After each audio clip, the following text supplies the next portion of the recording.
جو فرانس میں صورتحال چل رہی ہے پچھلے 2-3 ہفتوں سے ہم دیکھ رہے ہیں کہ مسلسل مظاہرے ہو رہے ہیں، احتجاج ہو رہا ہے اور مظاہروں میں شدت بھی آ گئی ہے۔ تو آپ اس حوالے سے کیا کہیں گے کہ یہ مظاہرے شروع کیوں ہوئے اور ختم کیوں نہیں ہو رہے؟ جی، مظاہروں کے جو مین بیسک وجہ ہے وہ یہی ہے کہ جب سے نئے صدر آئے ہیں مانوئل میکرون، جی ہر جگہ مہنگائی بڑھ گئی ہے۔ صرف یہ نہیں کہ پیٹرول کی مصنوعات میں جو عام ضروریات زندگی ہیں ایک عام شخص کی، ان میں مہنگائی بڑھ گئی ہے۔ تو جب پیٹرول کی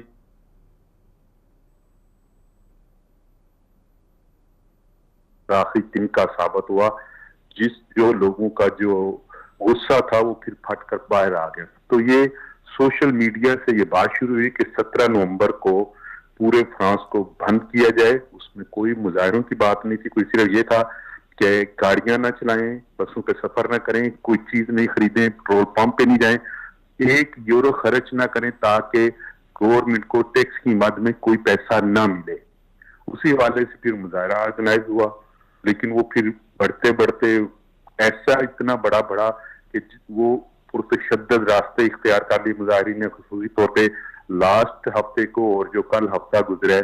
اس میں جو فرانس کے دارالحکومت پیرس کی جو سب سے خوبصورت شاہراہ ہے جس سے صرف 200 میٹر کے فاصلے پہ ایوان صدر ہے، جہاں پہ سب سے بڑے کاروباری مراکز ہیں، اس کے ارد گرد دنیا کی بڑی سفارت خانے ہیں اور جو سب سے بڑے برانڈیڈ ہیں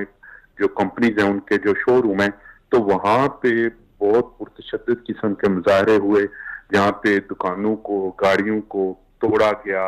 آگ لگائی گئی، واٹر کینن اور آنسو گیس کا بے دریغ استعمال کیا، سینکڑوں کی تعداد میں لوگوں کو گرفتار بھی کیا گیا۔ لیکن یہ جو ایک سوشل میڈیا سے یہ شروع ہونے والی جو ایک اپیل تھی یا پورے فرانس میں پھیل چکی ہے،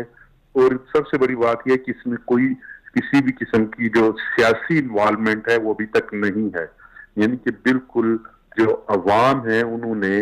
حکومت کی طرف سے جو ٹیکسوں میں اضافہ ہے اور جو مہنگائی میں کمی نہیں لا سکی اس کے خلاف سمجھے کہ عدم اعتماد کر دیا ہے۔ جی عتیق صاحب، یہ بھی بتائیے گا کہ کتنی مہنگائی میں اضافہ کتنا ہوا ہے، کتنے عرصے میں کتنا اضافہ ہوا ہے جس سے عوام پریشان ہے؟ جو لوگ کام کرتے ہیں وہ بھی یہ کہتے ہیں کہ جب مہینے کا اینڈ آنے والا ہوتا ہے تو ہمارے پاس خرچ کرنے کے لیے کچھ نہیں رہتا۔ تو میں سمجھتا ہوں کہ یہ مسیو ایمانوئل میکرون جو ہے یہ سمجھ لے کہ عوام کے پسندیدہ صدر تھے، جتنے ووٹ اور جتنی سیٹیں لے کے یہ آئے ہیں گزشتہ کے یا شروع میں کوئی بھی فرانس کا جو پریزیڈنٹ ہے وہ اتنی اکثریت سے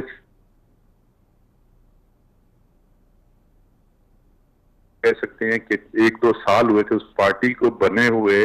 اور اس پارٹی نے تقریباً 2/3 اکثریت لی گزشتہ سال کے صدارتی الیکشن میں، اور بہت سارے لوگ جو تھے ینگ لوگ تھے جو اکثریت ان لوگوں کی پہلی دفعہ پارلیمنٹ میں آئی کہ جو اس سے پہلے کبھی بھی پارلیمنٹ نہیں آئے تھے، اور جو پرانے سیاستدان بڑے بڑے سیاسی برج جو تھے ان کو الٹا کے لے یہ لوگ آئے، اور ان کا نعرہ یہ تھا کہ یہ عوام کی پارٹی ہے اور یہ عوام کے لیے کچھ کرے گی۔ لیکن انہوں نے عوام کے لیے وہ کچھ نہیں کیا جو عوام کی سوچ تھی، اور میں سمجھتا ہوں کہ جس طرح یورپ پورے میں خصوصی طور پہ فرانس کی تعلیم یافتہ اور باشعور عوام ہے، تو جب یہ ان کی اپنے جو انٹرسٹ ہیں یا ان کے جب پیٹ پہ لات پڑتی ہے یا جو عوام کے مفادات ہیں جب ان پہ ضرب پڑتی ہے، تو یہ پھر جو سیاسی وابستگیاں ہیں ان کو چھوڑ کے اپنے لیے، اپنی نسل کے لیے اور پورے معاشرے کے لیے لوگ کھڑے ہو کے احتجاج کرتے ہیں۔ یہ ہماری پاکستانی عوام کی طرح نہیں ہے کہ کھانے کے لیے کچھ نہیں رہا، پینے کے لیے کچھ نہیں رہا، اکانومی کا بیڑا غرق ہو گیا ہے، معیشت ختم ہو گئی ہے، ڈالر 4 گنا بڑھ گیا ہے، لیکن عوام صرف اس وجہ سے نہیں کھڑی ہوتی کہ ہم یہ اس شخص کو ہم نے ووٹ دیے تھے، اس پارٹی کو ہم نے ووٹ دیے تھے تو ہم اس کے خلاف کیسے احتجاج کریں۔ جی میں سمجھتا ہوں کہ فرانس میں عوام کی جو پارٹی ہے وہ سب سے پہلے ان کی اپنی ذات